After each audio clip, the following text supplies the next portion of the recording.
Hello, hello, hello. Good afternoon. Happy peak of the week. Peak of the week.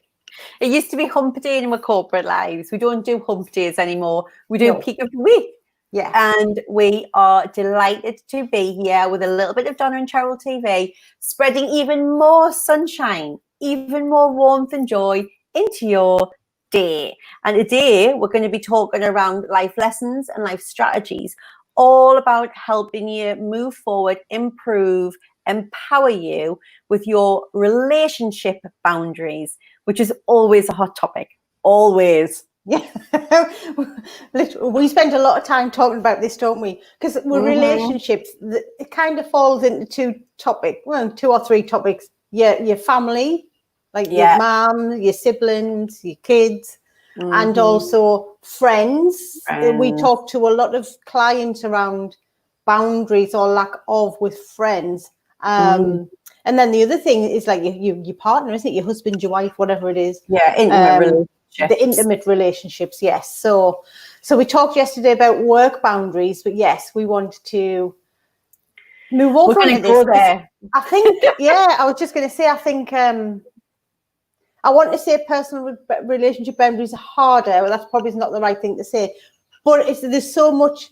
Like we were talking about earlier on with somebody on a call before, DNA, you're tied to your families from birth. You know, there's a lot of history there wrapped up when we're talking about family boundaries compared to work boundaries, isn't there? It's like life. It's for your life. You can't just walk away from it. You can't divorce your family most of the time. Most of the time we have to find a way of working with them.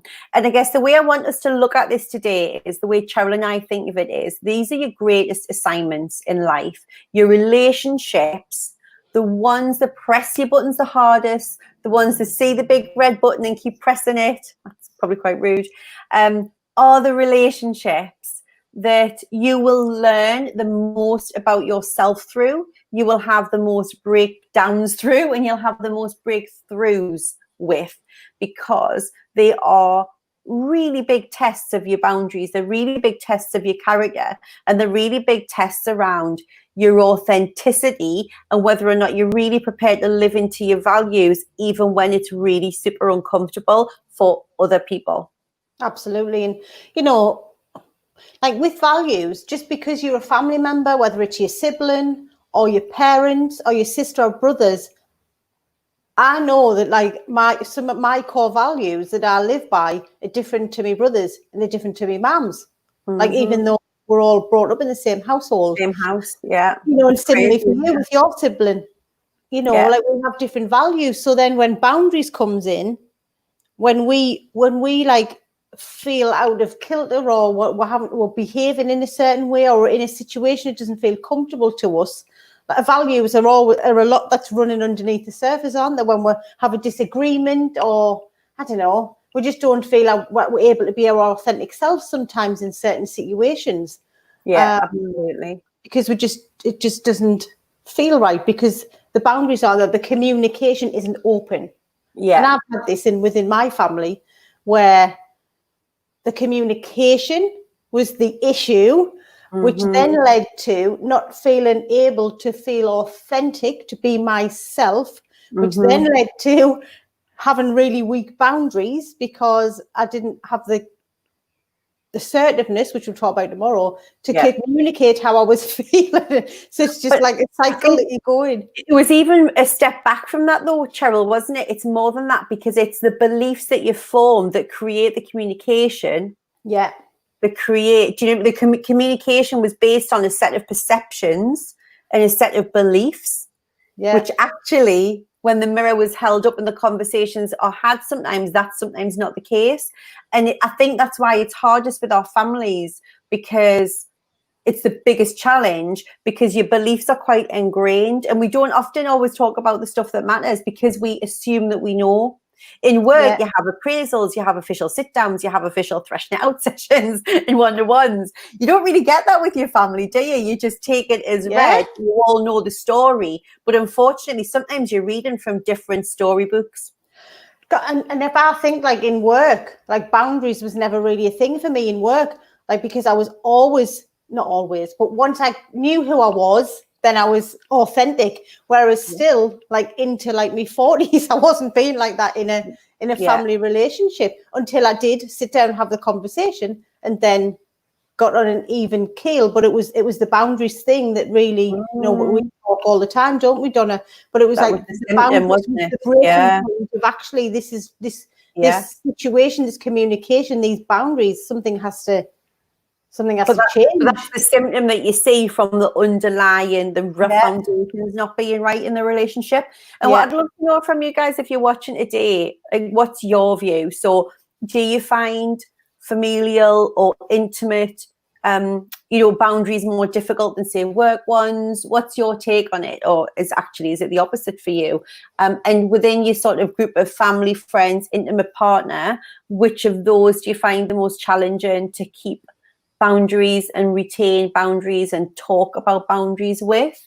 And I often think it's interesting with intimate partners. So sometimes, especially if you've been together from when you've been younger, or if you've not really known yourself very well, or you've matured a lot during the relationship, sometimes you're a different person when you met them. You see this all the time, don't you? You see people saying, like, we've literally just grown into two different people, but you're still operating from the same set of rules that you had from when you met.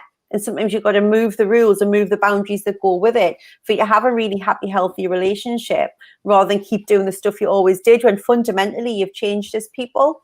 Absolutely. Like, your boundaries have to flex and move with you, don't they? They can't just, they can't be the same.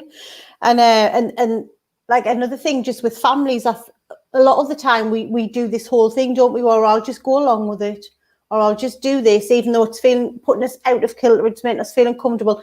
We'll use language like, I don't want to rock the boat, or I'll just say yes this one time, and then the next time I'll say no and do something about it. Then it's the next time, and we just kind of go along in the grand scheme of things because we just want to keep the peace, but it doesn't make us feel good.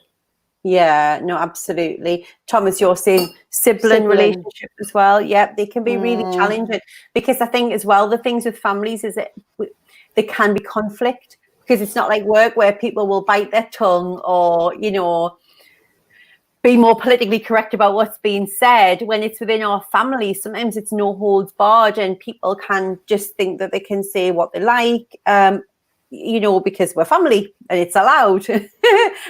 Whereas actually there still needs to be a level of emotional awareness of how messages are landing on people, how people are going to feel, how you want them to feel about it, whilst maintaining your boundaries and being honest. So absolutely. Would love to know what questions you have about boundaries as well. Like, is there anything that we can answer for you today? What would you most like help with when it comes to these intimate boundaries within the people who are in our innermost circles of trust and love in our lives? Very opinionated, actually. You come across as controlling, I know best, and pushes your buttons, takes all your willpower not to react. Yeah. And this is exactly what we're seeing at the top. Our family relationships, our intimate relationships are the biggest buttons to press. Yeah. Yvette's just saying, definitely with personal relationships, I keep putting everyone else first because we don't have kids. I think the family thing, we should be super flexible. And again, the challenge back always, Yvette, is, do you know that? Or is that an overlay that you're putting on and interpreting because it's an area of sensitivity for you, or because you're just assuming, or because, like, is that something your evidence of, or is it something that you're translating? Yeah. Which things we can do. And just before we move on to Alison's question, just going back to what Thomas was saying. So I experienced this where literally I was on the receiving end of that type of communication, and it used to like make me blood boil. But what I then learned, where I started to question myself about what is it triggering in me, and I invite you, Thomas, to do the same. So generally, when we're frustrated or angry, it's a surface level response to a situation. It's called an abreaction. So 20% of that is to the situation of what they've said. 80% is the stuff below the surface that it's triggering. So it's just for you to think about and reflect on, when it is pushing your buttons, what is it below the surface that it's maybe you need to look at to understand what it is that it's triggering. So just have a think about that. And Alison's asking, how do I get my partner to respect my boundaries? You can't get someone to do anything is the first answer. And I know that's probably not the one you want. You can be clear about them. You can ask. You can explain to somebody how it feels when they do something that you would regard as being outside of your boundaries. You can point out to them consequences of what will keep happening if boundaries are continuously broken or stepped on. But it's always making sure that you're clear, that you know you've clearly communicated your boundaries, being clear that the partner's understood that, or whoever it is has understood that when you've communicated it, and that you agree the way forward. Being honest at the time of it happening, when it's overstepped, what that feels like and why, and you know how it makes you feel, and what you would like to happen from now on. And then just like with kids, if that keeps happening, you've just got to be clear about the consequences, Alison. That's the bit that is within your control. Absolutely. So how do I get a sibling to understand that I'm my own person and I don't want to be her version of me, I want to be true? So so you feel as though she's telling you how to be.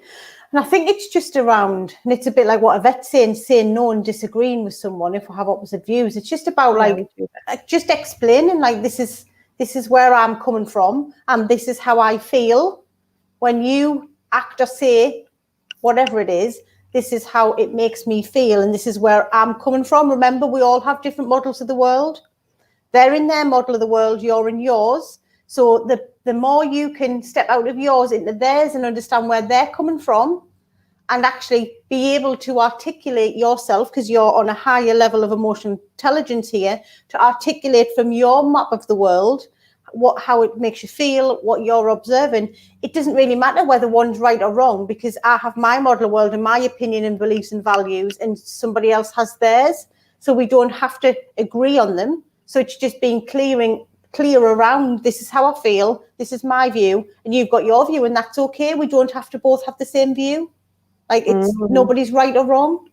And it's about understanding that person is genuinely doing it from a place of love. It's not because they don't think you're not good enough the way you are. It's that might be how it lands. It might be how it feels, depending on the delivery and the sensitivity that we have around that message. But generally speaking, they're doing it because they care. So I usually start with something like, I absolutely know that you love me and I love you to bits, and I know it's not your intention. But sometimes when you say that, what it actually makes me feel is this. And I'm aware that might be because how I'm feeling right now. But what I would actually love for you to do is sit down and do this with me instead. Or, do you know what I mean? Give them some guidance on what that would look like. Otherwise, you just get defend attack, and it ends up, with no stickies from them. No, it ends up with the event. Like, you just had an aha moment because you assume that because families with kids are inflexible, and so you've overlaid a belief without any evidence into the situation. That's what we do, particularly with our families. One has one thing, a belief that they're sitting in, and the other person has the other one, and they're like, never the twain shall meet. Yeah. And there's no evidence to substantiate either of them. Yvette didn't actually answer Yvette's question, Cheryl, sorry, just on how to say no and disagree with someone, like my mum, if we are completely, I guess the question is, do you need to disagree? Yeah, so sometimes we feel the need to be right over the need to be happy. Sometimes if I know that someone's just got a really strong opinion and my voice and my opinion isn't going to make them change theirs, sometimes I just choose to go, yep. I feel a little bit differently about it, but I don't always necessarily feel the need to share my opinion with someone. Sometimes I'll say to them, my opinion's a little bit different, and if you want me to explain, I will. But yeah, from where you're at, I can see that's how you've got to where you are with that. Yeah, you don't have to agree. Yeah, I don't have to agree or disagree. Yeah, you can be like Switzerland. So Thomas, just before we move on to Wendy's, so triggers is, so you feel like you're not being heard. So again, I invite you to just sit in that a little bit and just, peel the layers back about what is it about not listening, about your sibling not listening, about you not being heard, that is triggering something in you. Let's take it another layer down now. and then Wendy's just And saying, and it's about how you can fill that need or that gap without it coming from the person who isn't probably the best person to give it to you. That's where we'll go with that one. And Thomas, I know you're in our group program, The Real You Online, so that'll be amazing to help explore as we work through the process. So Wendy, I think there was an extra layer of tricky with teens who do and don't need parenting. Totally agree that you need to hold up a mirror to your triggered response. Yes. Yeah. And we would, I think it was when we're doing one of the lives, I think with the Tranquil Treehouse, Nadia was saying like your kids are your mirrors. So when it's with children, they're your full-length mirrors. They're your ceiling to floor. Yeah, in front of you is your mirror. It's your child. So like you can't get a bigger mirror. And that is a big trigger back to you, because it's always present. And Wendy's similar to mine, like being a single parent, playing both roles. So every time you reflect, something's reflected back to you, it's just like Yeah, no, and I'm the same with Caleb, and he's only 7, so God help me when he has actual hormones coursing through his body. I think my guidance, based on what I know, what I experienced, what I've witnessed, my sister experience, and all the work that Cheryl and I do, is it's about, before you're a parent, be the mirror. Because sometimes I know we had a client in the Real You group the other day have some real ahas about understanding how much our children are pushing our buttons. And actually, when we're responding, again, it's often from that place of being right or needing them to see something that we think they need to see. But you have to meet them where they are. You have to meet them where they are. If they were meant to see it through the lens of a 25-year-old when they're 15, they'd be able to do that. And part of what they're going through is their journey, is their process, learning through their mistakes, rebelling against norms. It's about us still being the parent, still having our boundaries of this is acceptable and that isn't. But the rest of the time, sometimes like choose your fights with them. Choose your fights. Because otherwise you'll be battling till kingdom come, and part of it is just hormonal. Yeah. Is that an aha moment about being, was that an aha moment, or like aha, or like ha, I'm going to be Switzerland? We do. We think we have to chip in with 10 penneth all the time. And sometimes we don't. Like sometimes we just don't. Like, don't get me wrong, if somebody's being like racist or something around me, like I would always absolutely say, I'm sorry, like, I'm just totally not comfortable with that. And, if change the conversation, I need to leave the room or something. But just in general, some people are set in the ways, and I just think, why rage against the machine? Let it go over your head. Yeah, let it go. Like, choose your fight. So I think we've talked about this in terms of our life lessons for days, and we've chatted this through with Thomas's example, is really, picking the relationship, because it's always like one step at a time. It's like picking that relationship where you feel the most, your blood's boiling, or you're frustrated, or you've got a story. You've made this whole story up about what's you think is happening. Like the one where you feel most out of alignment, or you feel as if you have to pretend or don't rock the boat, or whatever it is that you're doing, is like pick that relationship and just start to understand what it is about that scenario or situation that is making you feel however you're feeling, and like then which is generally how it starts, and then making you irate, making your blood boil, your piss boil, whatever you want to call it, and then let's start to even establish a boundary, boundary. And I think that what you said, Cheryl, is what I'd invite you to do is choose that relationship, the one that presses your button the most. And I'd invite you to literally physically step out of your map of the world into that person's. What is it that person's saying? And always remember that, generally speaking, when you're getting a lot of, well, don't you want to do this? And don't you want to do this? And don't you think you shouldn't do that? And it's driven by fear in that person. So where is it they're coming from? What is it they're scared of? If you were them with what they know and where they're at, what would you be saying differently? Because that can also help you then create the boundary, because you can really mirror back to them that you can genuinely see where they're coming from, and that you know that they're trying to help. It's coming from a place of love. And that's a very different, God, you say this all the time and you just make me feel like this. Do you think I'm incapable? And which tends to be how it goes. By the time you do have the conversation, it's like Krakatoa. So absolutely. So we'd invite you to do that. Yeah. And if you're in the soul system, again, to safe space, come and share with us exactly what has come up for you from today. And please share this video with your network as well, because we know there'll be people in it that will benefit from it. Well, what I love in the soul system, if you're not in the soul system, if you're on a different channel. Yes. In terms of resources for today, what I invite you to do is we've got an excellent resource that we have called the Life Audit, and it helps you kind of score out of 10 where you are in areas of your life and relationships and stuff. So that might really help you get some clarity as well on some of the indicators where you've got a bit of a red flashing flag. And we recommend you do it every 90 days. It's a resource we give some of our private clients in our group program, The Real You. If you would like that resource, so you can do a bit of an audit on yourself and your relationships, if you just drop us your email and we will send it over to you in the next 24 hours. So it's a free resource for you today.